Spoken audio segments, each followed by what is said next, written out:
Hello दोस्तों, स्वागत है आप सबके आपके अपने YouTube channel self study with Kundan Kumar में। आज हम पढ़ने वाले हैं मॉडल पेपर सेट 2 और सेट 1 नहीं देखे तो जाके जरूर देख लीजिएगा वो। और देखिए, हमने सेट 1 में आपको कितना टॉप 13 क्वेश्चन पढ़ाया था, जिसमें आपको अच्छा खासा स्कोर किए हुए थे और बोले थे सर सेट 2 लाइए, तो आप सबके कहने पर सेट 2 आया, जिसमें भी आपको टॉप 13 क्वेश्चन है। और आप टोटल के टोटल 10 के 10 सेट आप कर लेते हैं तो कोई भी बोर्ड एग्जाम में आपको अच्छा नंबर लाने से नहीं रोक सकता है। ठीक है, बोर्ड एग्जाम में अच्छा नंबर लाने से तो हम कहेंगे यही कि आप शुरू से लेकर अंत तक जरूर देखिएगा, और जिसमें 13 क्वेश्चन रखा गया है और यही एक क्वेश्चन लिया गया जो आपके एग्जाम में बहुत बार आया है, और हम आपको पढ़ाएंगे फुल एक्सप्लेनेशन के साथ। और चलिए हम यहाँ से एक नंबर से स्टार्ट करते हैं। और इसमें कहा जा रहा है कि विश्व का सबसे अधिक बड़ा तृतीय क्रियाकलाप कौन सा है, कि विश्व का सबसे बड़ा तृतीय क्रियाकलाप कौन सा है। आपको तृतीय क्रियाकलाप के बारे में बताया है कि तृतीय क्रियाकलाप में आप क्या आते हैं, संचार आते हैं, परिवहन आते हैं, सेवा आते हैं, बीमा आते हैं, मतलब बैंकिंग, ये सब चीज़ आते हैं। इसमें जो हमारा राइट आंसर क्या होता है, शिक्षा होगा। ठीक है, और ये जो है खनन, पर्यटन, ये सब क्या है, ये प्रथम क्रिया, ठीक है, प्रथम क्रियाकलाप में आता है। कृषि होगा, ये सब क्या प्रथम क्रियाकलाप में आता है। और द्वितीय में आपको उद्योग के बारे में बताया, और तृतीय में आपको सेवा हो गया, शिक्षा हो गया, संचार हो गया, ये सब क्या है, तृतीय हो गया। राइट, आपको बहुत अच्छा समझ में आ गया होगा। चलिए बहुत बढ़िया। अब एक का डी लगाएं। चलिए बहुत बढ़िया। चलिए एक कहा जा रहा है 2 नंबर में कि मिसाई क्या है। एक बहुत बड़ा एकदम छोटा सा क्वेश्चन, ये जनजाति होता है। क्या होता है, एक जनजाति होता है। मिसाई क्या होता है, एक प्रकार के जनजाति होता है। ठीक है, अब ये जानते होंगे कि नहीं जानते, अलग बात है। चलिए अब देखिए, ये इतना सा इजी क्वेश्चन, बहुत ही स्टूडेंट इसको बोले थे, हम एक बार कमेंट किए हुए थे, मतलब अथी में लगाए थे, यूट्यूब पे लगाए हुए थे इसको कम्युनिटी गाइड में। तो मतलब कम्युनिटी में इसके भारत में राज्य की कुल संख्या कितनी है, तो बहुत स्टूडेंट बोला 30 सुन के हमको बहुत आश्चर्य में लग गए, अरे 30 नहीं है। और बहुत स्टूडेंट 29 बोलने लगे, तो 29 भी नहीं है। हमारा राइट आंसर ए है। ठीक है, 28 अभी केंद्र और 8 केंद्र शासित है। और कहिएगा तो इसके बारे में जरूर पूरा डिटेल में बता देंगे। तो राइट आंसर ए हमारा राइट आंसर होगा। चलिए अब इसमें देखिए, कहा जा रहा है कि किस प्रकार की बस्तियाँ सड़क, नदी या नहर के किनारे होती है। किस प्रकार की बस्तियाँ सड़क, नदी या नहर के किनारे होती है। तो इसमें रखिए वृत्ताकार हो गया, वर्गाकार, चौकाकार। इसमें राइट आंसर आपको समझना पड़ेगा, थोड़ा सा इसमें टॉपिक लेना पड़ेगा कि कहा जा रहा है कि कोई क्या कर रहा है, बस्तियाँ, सड़क, नदी, नहर, इनके सब क्या किनारे बसा हुआ है, इन्हीं को क्या बोला जाता है, तो इसे क्या बोलते हैं, रेखीय बोलते हैं। ठीक है, तो राइट आंसर ए होगा। चलिए बहुत बढ़िया, 4 का आपका क्या होगा, तो ए हो गया। चलिए बहुत बढ़िया। अब देखिए इसमें कहा जा रहा है कि 5 नंबर में कि निम्नलिखित में से कौन राजधानी नगर है। राजधानी नगर आपको पता है कि पटना की राजधानी कौन है, तो नई दिल्ली है। चलिए बहुत बढ़िया, इसका राइट आंसर आपको पता भी होगा, और नहीं पता है तो जरूरी ये याद रख लीजिएगा। ठीक है, चलिए इसका राइट आंसर ए होगा। चलिए बहुत बढ़िया, और 5 से 5 अभी तक सही कर लिया, और लास्ट में थोड़ा सा हार्ड क्वेश्चन आप जरूर ये सॉल्व करेंगे। और 6 नंबर पर कहा जा रहा है कि निम्नलिखित में से कौन एक मानव भूगोल से संबंधित नहीं है। कौन एक में इसमें मानव भूगोल से संबंधित नहीं है। तो एक में मात्रात्मक विभिन्नता, मात्रात्मक क्रांति, मात्रात्मक आ गया, क्षेत्रीय विभिन्नता, मात्रात्मक क्रांति, स्थानीय संगठन, इनमें से कोई नहीं। इसका जो राइट आंसर होगा हमारा क्या होगा, तो इसे यार हमारा मात्रात्मक क्रांति होगा। ठीक है, चलिए इसमें कहा जा रहा है कि कौन सा मानव भूगोल से संबंधित नहीं है, मतलब ये सब मानव भूगोल से है। ठीक है, क्षेत्र के बारे में, जैसे बाहर के क्षेत्र उत्र हो गया उसके बारे में। स्थानीय मतलब जहाँ पर हम रहते हैं वह स्थान। अब मात्रात्मक मतलब क्या होता है, ये आपसे जरूर क्रांति के, मात्रात्मक क्रांति के बारे में आपसे जरूर बताएंगे क्या होता है ये। ठीक है, चलिए बहुत बढ़िया। और ये देखिए 7 नंबर क्वेश्चन, और 7 नंबर क्वेश्चन बहुत बार पूछा गया, रिपीट क्वेश्चन है, और ये बहुत वीवीआई क्वेश्चन है, और इसे आप जरूर याद कर लेंगे बहुत बढ़िया से। ठीक है, 7 में पूछा है कि निम्नलिखित में से कौन एक जनसंख्या परिवर्तन के कारक नहीं है। जनसंख्या परिवर्तन के कारक नहीं है, मतलब जनसंख्या है ना, वहाँ से परिवर्तन नहीं होगा। ठीक है, तो आप प्रवास में एक जनसंख्या, मतलब क्या हो जाता है कि प्रवास में देखिए, प्रवास में एक स्थान से दूसरे स्थान प्रवास करिए तो वहाँ पर जनसंख्या परिवर्तन होगा। जन्म में अगर मान लीजिए एक बच्चा जन्म हो गया तो वहाँ पर क्या होगा, एक जनसंख्या बढ़ गया, जनसंख्या वृद्धि बोला, परिवर्तन हो रहा है, तो वहाँ पर कुछ ना कुछ बढ़ रहा है। वहीं पर देखिए मृत्यु हो गया तो वहाँ पर क्या हुआ, जनसंख्या कम हो गया। और यही देखिए आवास हो गया, ये क्या है, एक ठिकाने अवस्थित है। जैसे मान लीजिए कोई जगह पर आप है, मान लीजिए आप बिहार में रह रहे, ठीक है, और बिहार में ही अभी तक है, मतलब क्या है, ये आवास अभी तक बिहार की जनसंख्या में नहीं घटा है, नहीं बढ़ा है, इसको क्या कहते हैं, आवास कहते हैं। जनसंख्या में कोई भी परिवर्तन नहीं आया। और वहीं पर मान लीजिए जैसे बिहार से है, ठीक है, और आप बिहार से और कहाँ चल गए, दिल्ली चल गए, मान लीजिए दिल्ली चल गए तो बिहार की जनसंख्या कम हो गया, कहाँ बढ़ गया, तो दिल्ली में बढ़ गया, तो आपको दिल्ली क्या क्या आकर्षित कर लिया। ठीक है, तो ये क्या प्रवास में हो गया, तो आप एक जगह से दूसरे जगह क्या करिए, प्रवास कर गए। और लेकिन आवास में क्या होता है कि एक ही स्थान पर रहना और जनसंख्या का परिवर्तन नहीं करना, यही गलत है। तो इसका राइट आंसर यही बोला जा रहा है कि निम्नलिखित में से कौन एक जनसंख्या का परिवर्तन कारक नहीं है, तो इसका राइट आंसर आवास होगा। चलिए बहुत बढ़िया। चलिए 8 नंबर में कहा जा रहा है कि निम्नलिखित में से कौन सा एक विरल जनसंख्या वाला क्षेत्र नहीं है। कहा जा रहा है कि विरल जनसंख्या वाला क्षेत्र नहीं है, तो इसमें ध्रुवीय प्रदेश का, भूमध्य सागरीय, भूमध्य रेखीय प्रदेश, दक्षिण पूर्वी एशिया इनमें से कोई नहीं। इसका राइट आंसर क्या होगा? तो हमारा राइट आंसर इसमें से सी होगा। आपने भी सी लगाया होगा, हमें उम्मीद है कि आप सी ही लगाए होंगे। चलिए बहुत बढ़िया, अब सी ही लगाए ना। चलिए अब इसके बारे में बताइए 9 नंबर क्वेश्चन के कालाहारी मरुस्थल में कौन सी जनजाति पाई निवास करती है? और ये भी क्वेश्चन बार बार पूछा गया, VVI मान लीजिए बहुत अच्छा क्वेश्चन है। कह रहा है कि कालाहारी मरुस्थल में कौन सी जनजाति पाई निवास करती है? तो पिंगबी, माओरी, बुशमैन इनमें से कोई नहीं। इसका राइट जो आंसर होगा क्या होगा? तो ये बुशमैन होगा। ये क्या करता है, क्या करता है, ये कालाहारी मरुस्थल में निवास करती है कौन? बुशमैन, जिसकी जो ये है ना 25 लाख तक के फैली होती है। कौन? बुशमैन। ये 25 लाख मतलब जितना हो गया ना, आप सोच सकते हैं 25 लाख में कितना दूर हो गया, उतना दूर तक ये क्या होती है? बुशमैन फैली होती है। ये ऐसी जनजाति जीव है जो, ठीक है। चलिए बहुत बढ़िया। ये देखिए 10 नंबर में कहा जा रहा है कि निम्न नवनिश्चयवाद के प्रवर्तक कौन? ये बहुत बार पूछा गया क्वेश्चन, बहुत बार, और इसे आपसे पूछा जा सकता है नवनिश्चयवाद के बारे में आप क्या जानते हैं? तो नवनिश्चयवाद के पहले बारे में बताते हैं कि इसके जो है तो ग्रेफी टेलर है, राइट। इसका राइट आंसर हमारा ए होगा। और ग्रेफी टेलर ने कहा है कि जो प्रकृति है ना उस पर हम विजय नहीं प्राप्त कर सकते। मानव को कहा है कि प्रकृति पर विजय मानव नहीं प्राप्त कर सकता, लेकिन प्रकृति नियमों का पालन करके मानव प्रकृति पर विजय प्राप्त कर सकता है। किसने कहा था? तो ग्रेफी टेलर का है नवनिश्चयवाद में, ठीक है। इसमें रुको और जाओ के भी नाम से जाना जाता है या नवनिश्चयवाद के भी नाम से जाना जाता है, यही, ठीक है। रुको और जाओ के प्रवर्तक कौन होता है? ये ग्रेफी टेलर, और नवनिश्चयवाद के प्रवर्तक यही होता है, ठीक है। बहुत अच्छे समझ में आ रहा होगा, मेरे ख्याल से समझ में आ रहा है तो बहुत बढ़िया बात है। चलिए 11 नंबर का आ रहा है कि निम्न में से कौन प्राचीन नगर? प्राचीन नगर में कौन सा है? तो आप बताइए। भोपाल होगा, गंगानगर होगा, पटना होगा, जमशेदपुर होगा।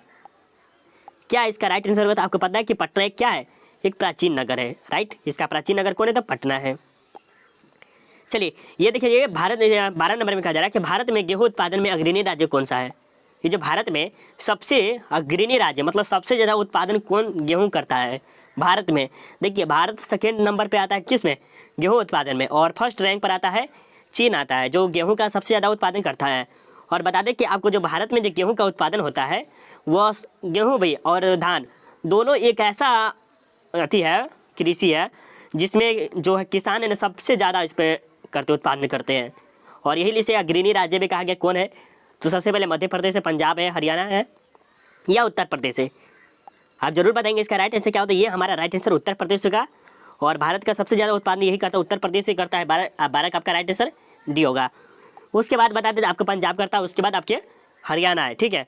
उसके बाद और अन्य देश है जैसे राजस्थान हो गया, मध्य प्रदेश हो गया, ये अलग अलग प्रकार के हैं, ठीक है। लेकिन सबसे ज़्यादा गेहूँ का उत्पादन कौन करता है? तो उत्तर प्रदेश करता है। उसके बाद पंजाब, उसके बाद हरियाणा, उसके बाद राजस्थान, उसके बाद मध्य प्रदेश, ये सब अलग अलग राज्य करता है। और ये पूछा गया कि भारत में मतलब गेहूं का उत्पादन सबसे ज़्यादा कौन करता है? तो चीन करता है। उसके सेकेंड रैंक पे भारत है, ठीक है।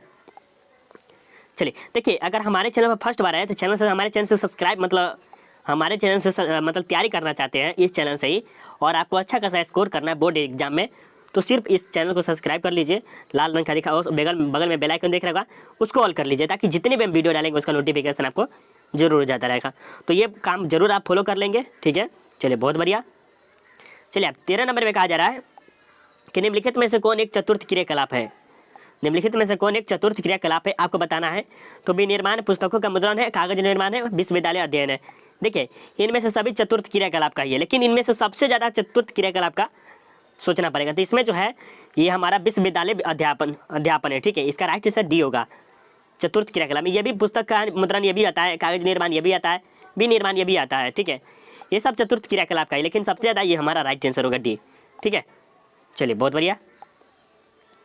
और देखिए आपको पहले बताया कि प्रतिकर्ष और अपकर्ष कारक उत्तरदायी है। देखिए प्रतिकर्ष का मतलब और अपकर्ष कारक क्या है? प्रतिकर्ष और अपकर्ष कारक किसका है? तो ये प्रवास के लिए, ये राइट आंसर हमारा प्रवास के लिए होगा, ठीक है। भूनिनीकरण के लिए, वायु प्रदूषण के लिए, गंदी बस्तियों के लिए, ये तो हो नहीं सकता, ठीक है। तीनों राइट आंसर यही होगा। और इसके बारे में थोड़ा सा समझ लीजिए। प्रतिकर्ष मान लीजिए आप जैसे मान लीजिए बिहार में है, ठीक है। प्रतिकर्ष और अपकर्ष बिहार में है और बिहार से आप दिल्ली गए, क्या हो गया? आपको अपकर्ष हो रहा है। अपकर्ष में प्रतिकर्ष यहाँ पर है और एक जगह क्या आकर्षित कर रहा है आपको, ठीक है। दिल्ली आपको क्या कर रहा है? आकर्षित कर रहा है। तो आप क्या करें? एक स्थान से दूसरे स्थान जा रहे हैं तो क्या करें? प्रवास के लिए करें। क्या करें? प्रवास। यही कर रहा है कि प्रतिकर्ष और अपकर्ष कारक उत्तरदायी किसके लिए? तो ये प्रवास के लिए ही हमारा राइट आंसर होगा। तो आपको बता दिए कि प्रतिकर्ष और अपकर्ष कार्य में जैसे दिल्ली हो गया और ये बिहार हो गया, और दिल्ली से आपको क्या आकर्षित हो रहा है तो आप क्या गए? दिल्ली चले गए, तो ये क्या हो गया? प्रवास हो गया। आपको समझ में आ रहा है ना? बहुत बढ़िया। पूरे 13 क्वेश्चन और बहुत इंपॉर्टेंट क्वेश्चन है, आप जरूर ये देखेंगे, बहुत बढ़िया से गौर लगा के देखेंगे और हो सके तो रिपीट जरूर कर लीजिएगा। 15 में कहा जा रहा है कि निम्नलिखित में से किस वर्ष में पहला रेडियो कार्यक्रम प्रसारित हुआ? पहला रेडियो कार्यक्रम मतलब पहला जो रेडियो है वो सबसे पहले कब प्रसारित हुआ? तो 1921, 1923, 1927, 1936। इसका राइट आंसर क्या होगा? 15 का आप जरूर कमेंट करें क्या होगा। तो इनका जो राइट आंसर होगा हमारा 1923 हमारा राइट आंसर होगा। ठीक है, ठीक है, चलिए बहुत बढ़िया। और इसके जो सबसे पहले जो किया गया था ये मुंबई में किया गया था। कहाँ? मुंबई में किया गया था। ठीक, ये रेडियो का सबसे पहले। चलिए आपको यहाँ तक तो मेरे ख्याल से आपको समझ में आ गया होगा। चलिए बहुत बढ़िया, पानी थोड़ा सा पी लिए ताकि आपको बोलने में मुझे बोलने में कोई दिक्कत नहीं हो। चलिए यहाँ से 16 नंबर में कहा जा रहा है कि निम्नलिखित में से कौन चीनी का सबसे बड़ा उत्पादन राज्य है, मतलब उत्पादक है। यहाँ पर बोल रहे हैं कि चीनी का सबसे ज़्यादा उत्पादक कौन सा देश करता है, मतलब राज्य करता है भारत में। और भारत में आपको कौन है? तो सबसे पहले आपको बता दें कि इसका राइट आंसर हमारा उत्तर प्रदेश है। और गेहूं के मामले में भी कौन था? तो उत्तर प्रदेश था। देखिए उत्तर प्रदेश में सबसे ज़्यादा होता है और सबसे ज़्यादा जो है ना कृषि का सबसे ज़्यादा उत्तर प्रदेश में होता है। आपको बता दें कि यहाँ पर जो उत्तर प्रदेश में सिंचाई के लिए नहर वहर का उपयोग किया जाता है उत्तर प्रदेश में सिर्फ। और यहाँ पर सभी चीज़ फेमस ही है। देखिए यहाँ पर चीनी का भी फेमस हो गया, गेहूँ का भी फेमस था, सबसे फर्स्ट नंबर पर यही आता है उत्तर प्रदेश ही है। ये जरूर आप याद रखेंगे, उत्तर प्रदेश ज़्यादा ही है सब देश के मामले में। ठीक है, चलिए बहुत बढ़िया। और ये पूरा अगर पूरा देश के बारे में पूछा जाए कि चीनी का सबसे बड़ा उत्पादक राज्य कौन सा है तो ये आपको जरूर याद रखना चाहिए, सबसे पहले जो आपको पता होना चाहिए। ठीक है, चीनी के बारे में आपको पता होना चाहिए। ठीक है, ये चलिए आपके सामने 17 नंबर क्वेश्चन, और ये 17 नंबर आपके लिए बहुत इंपॉर्टेंट है, वेरी वेरी इंपॉर्टेंट क्वेश्चन है कि कह रहा है कि निम्नलिखित में से किस स्थान पर प्रथम परमाणु ऊर्जा स्टेशन स्थापित किया गया था। और ये आपके लिए बहुत VVI क्वेश्चन है। तो इसका राइट आंसर जो हमारा होगा ये तारापुर में हुआ था। राइट, प्रथम परमाणु ऊर्जा क्या होता? तारापुर में स्थापित हुआ था। और ये तो भारत का जो प्रथम परमाणु ऊर्जा स्थापित हुआ था ये 1974 में पोखरण में हुआ था। राइट, ये आपको पॉलिटिकल साइंस में पढ़े होंगे, शायद आप नहीं पढ़े तो पढ़ लीजिएगा। और इसका जो तारापुर का है तो ये महाराष्ट्र में है। कहाँ में? महाराष्ट्र में। बहुत स्टूडेंट बोलेंगे एक साथ तारापुर का है तो ये महाराष्ट्र में। तो आपको जरूर याद रखना है कि तारापुर का है तो महाराष्ट्र में। इसकी जो स्थापना हुई थी प्रथम ये तारापुर के महाराष्ट्र में हुआ था। ठीक, चलिए ये देखिए आपके सामने 18 नंबर क्वेश्चन है कि शुष्क कृषि में निम्न में से कौन सी फसल नहीं बोई जाती है। तो इसमें हो गया रागी, ज्वार, मूंगफली, गन्ना। इसका जो राइट आंसर हमारा होगा ये गन्ना हमारा राइट आंसर होगा। ठीक है, तो राइट आंसर डी। चलिए ये 19 नंबर में कहा जा रहा है कि भारत के 4 महानगरों को जोड़ने वाली सड़क है। भारत के जो 4 महानगरों को जोड़ती है वो कौन सा नगर है, सड़क है? उसको क्या कहते हैं? स्वर्णिम चतुर्भुज मार्ग कहते हैं। और ये क्वेश्चन शायद 2021 में या 2020 में ये पूछा गया क्वेश्चन है। और हम इसे कहेंगे बहुत अच्छा क्वेश्चन है। और इसके बारे में थोड़ा सा आपको डिटेल में समझा देते हैं कि जो स्वर्णिम चतुर्भुज है वो क्या किया, 4 महानगरों ने क्या किया उसे मतलब जोड़ने के लिए अपने बड़े बड़े बड़े अमीर लोग हैं उन्होंने क्या किया, एक स्वर्णिम चतुर्भुज का निर्माण किया जो 4 नगर से एक जगह जुड़े। ठीक है, वही किया था। और सबसे पहले जो जुड़ता है आपको बता दें, इसे जुड़ता है पहले बताते तो इसके जो बारे में स्वर्णिम चतुर्भुज दिल्ली से आता है, उत्तर प्रदेश से। दिल्ली कहाँ से? उत्तर से आता है। दिल्ली आपको होंगे उत्तर से हो गया, चेन्नई हो गया दक्षिण से, कोलकाता हो गया आपके पूर्व से। कहाँ से हो गया? दिल्ली हो गया आपको उत्तर से, और चेन्नई हो गया दक्षिण से, कोलकाता हो गया पूर्व से, और मुंबई हो गया पश्चिम से। ठीक है, ये आपको याद जरूर रखना। और इसकी जो स्थापना हुई थी ये स्वर्णिम चतुर्भुज की, इसकी स्थापना हुई कब हुई थी? 2001 में हुआ था। और इसके संस्थापक कौन थे? तो इसके 4 महाजन थे, अमीर लोग करवाए थे। कौन करवाए थे? तो सबसे अमीर लोग करवाए थे। ठीक, चलिए बहुत बढ़िया बहुत बढ़िया।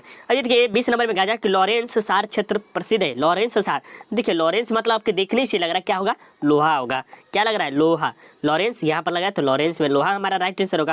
तो राइट आंसर क्या होगा? तो ये हमारा राइट आंसर। बहुत बढ़िया।